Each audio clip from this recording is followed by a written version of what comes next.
Welcome back, everyone. You're watching Centerline Designs. If you're new to the channel, my name's Cole, and this is our little track truck. Wanted to get out for a drive today. The sun's shining, the weather's pretty good, so let's hit the trails.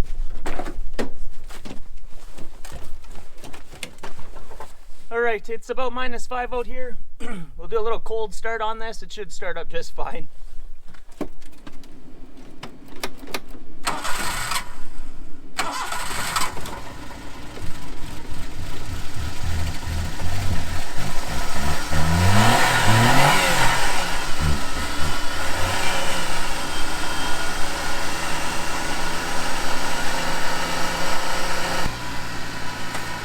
Well, let that warm up, we'll get some fuel in it, and let's make some tracks. All right, time to put in a wee spot of petrol.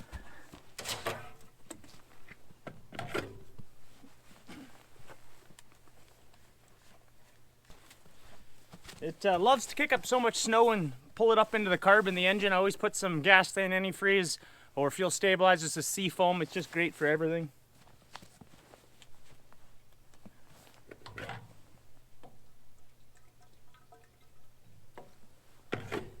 It helps to pull the water through the fuel system better so it doesn't freeze up once sun goes down and gets cold.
So I did a video putting the tracks on the truck for this winter. Although, you know, given the amount of snow, wasn't the most necessary thing in the world, but it's still a really, really fun rig to drive around in. I'll put the link for that video in the description below if you want to check it out. It's really cool. It seems to be quite popular. All right, well, I might as well take this chance to do a little walk around on it. Like I said, this is a 1993 Suzuki Carry. I bought this when it was sitting in soil in Japan. I had it freighted over to Vancouver, BC, and then hauled across the country. And it's a 660cc Suzuki 3-cylinder gas. For those of you, that's a 0.66 liter engine, and it puts out a whopping 45 horsepower. But you know what? I love it because these were not given enough power to break anything.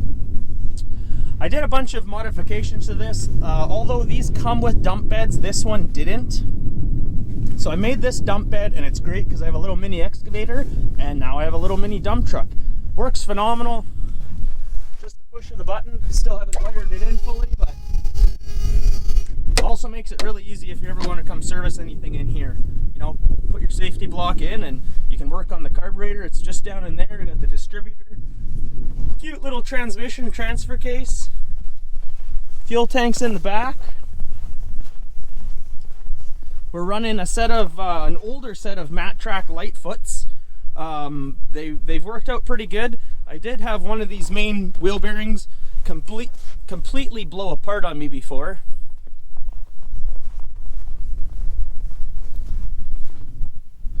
So these little trucks are pretty interesting because the front half is set up like a unibody vehicle.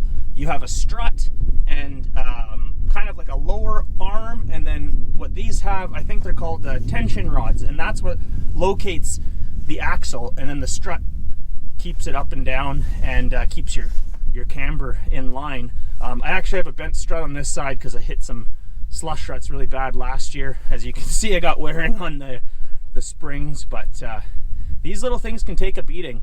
I lifted it approximately 2.5 to 3 inches, did a leaf over swap on the rear, but then I also dropped the drivetrain.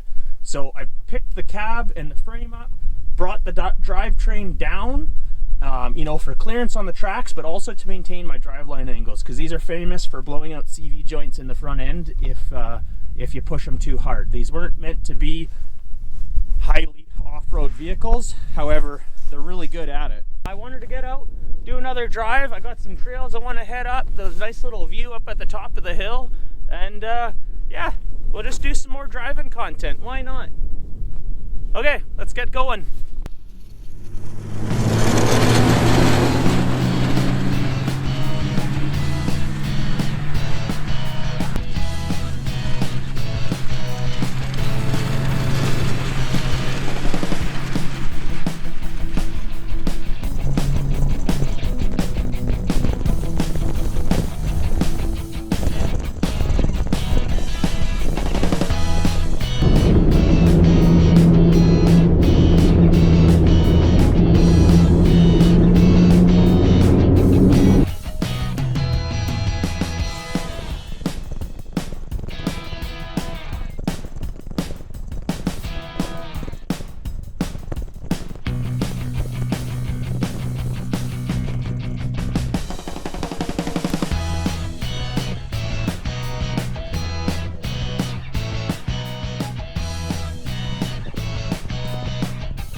All right, we made it. I was a little worried we were gonna have to go for a ride somewhere else. This approach off the lake, I kept spinning out. I've been up this trail other years, but there's always significant amount of hard packed snow, so those tracks can really bite on it. But when they hit ice, you have no traction at all.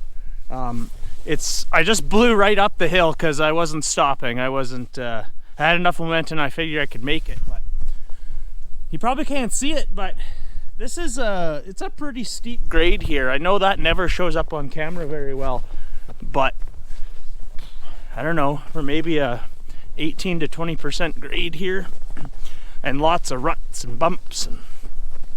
Well, I guess we might as well use this time as get to know you time. If you're new to the channel, working to try and build my channel as best as I can here. I should have started YouTube a decade ago. There's so many projects I missed out on videoing and showing everyone, but I guess there's no time like the present. So, wow, I am out of shape. That shouldn't have winded me. Oh well, but so my YouTube channel, you know, it's a bit of a pet project just like anyone that starts up, but I've been trying to work the channel pretty hard, and I think it's paying off. You know, a lot of good comments, a lot of good support. I really appreciate it. And you know, I'm not just to be limited to fabrication and shop content. When I build something, when I get out, use it. Go for some drives. That snowcat build, if you haven't seen it already, I've got a playlist. We're building a completely aluminum amphibious snowcat, like an Argo and a snowcat kind of got together. That's what we're making. It's going to be turbo diesel powered. I have an ALH TDI Volkswagen diesel, absolute beauty of a motor. And then we're backing it up with twin piston pumps, which have a variable displacement control. So this will be a hydrostatic drive, 0 turn. You should be able to spin it 180 in its own footprint. If you haven't seen those videos, go check them out. I think you'll absolutely love them. I'm still new to doing all this videoing and editing, but the comments coming back are pretty good. So I think I'm on the right track. I'm going to keep doing what I'm doing, and if you love it, please follow me. I plan on keep turning out more and more content. Let's get back to driving.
So these trails are marked snowmobile trails. Normally I would have to be careful on them this time of year.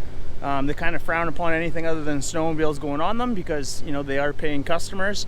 But this has been a very odd year. They haven't been able to groom any of these, and there hasn't been any sleds out here. So I don't foresee a problem being on these trails. But I want to go get to the end of this closed-in area. There's a pretty decent view if I remember correctly, and then we'll turn around and head on home. I think that'll be enough. I got a few steep hills to go back on there. There is a backup plan without hitting those hills, but I have to go through some swamps, and due to our mild winter, I'm a little nervous. I really shouldn't be going through swamps. They're pretty dangerous places even on a good year, so I think I'll be able to get up those hills, stick to the bush line, try and grab some traction in all the willows, and if I have to, I can winch, but that's just a pain. But anyways, let's keep going.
Well, I don't know how well you're gonna hear me here because it's fairly windy.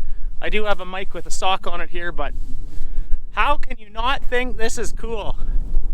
You want to get anywhere in the north, you find a hydro line where all the trees are cut down, and it just makes life that much easier. But these lines can go over cliffs. I can't. So this is the end of this trail. You'd have to take a detour route, and it's really not in the plans for today, but I believe these are 230 volt lines. But take a look at that. It's the highway way off over there, you might be able to hear.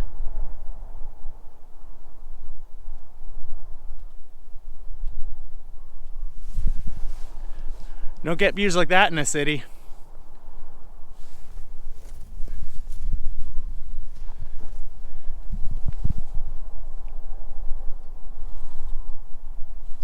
Well, this is as far as the trail goes this direction. I could take a right-hand turn and keep going in the other direction. This cliff behind me here is what stops it. There may be a route around it, but I've adventured this a few times, and I don't think there is in this actual spot. Sometimes when the crews are going to work on these lines, they have to go in from different access roads because often there's, you know, big swamps or cliffs that they just can't get around. But these lines continue on for hundreds and hundreds of kilometers.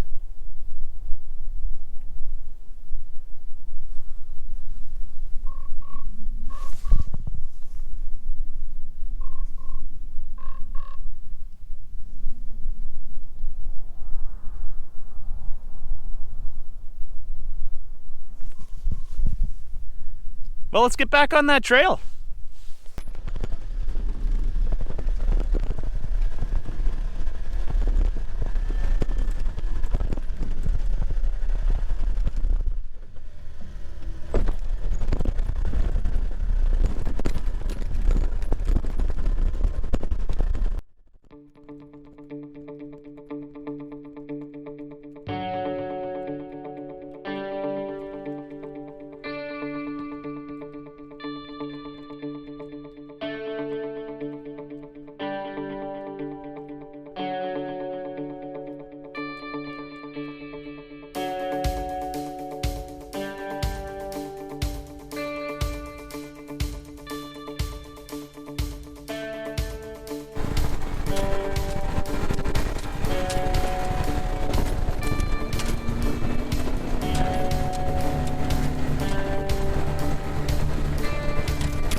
Oh, that went like nothing.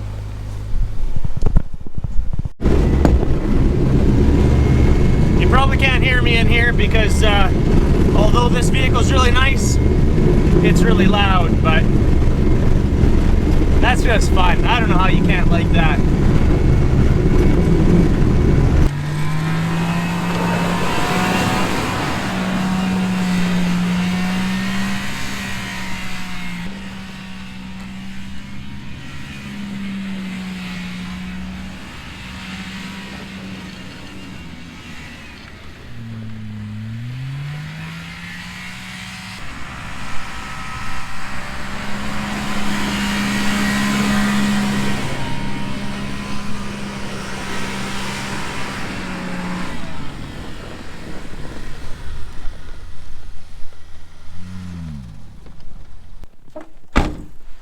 Well, I better quit while I'm ahead. You know what's gonna happen is I'm gonna throw a track trying to do donuts. This has got to be the worst vehicle to do donuts in. Can only really get the front end spinning around backwards because all the weight is in the front. And if you're on glare ice, you don't have enough PSI on the ground to even get moving. So it's really a catch-22, but I hope you enjoy that ride. It's a beautiful day. I couldn't take the opportunity not to do it. So I'm gonna pack up, get on my way home, and get editing, I guess. So if you really like that video, hit the subscribe. Again, I'm not only fabrication and shop content, I'm also getting out and using all the toys that we build. So stay tuned, we got a lot planned. Thanks for watching.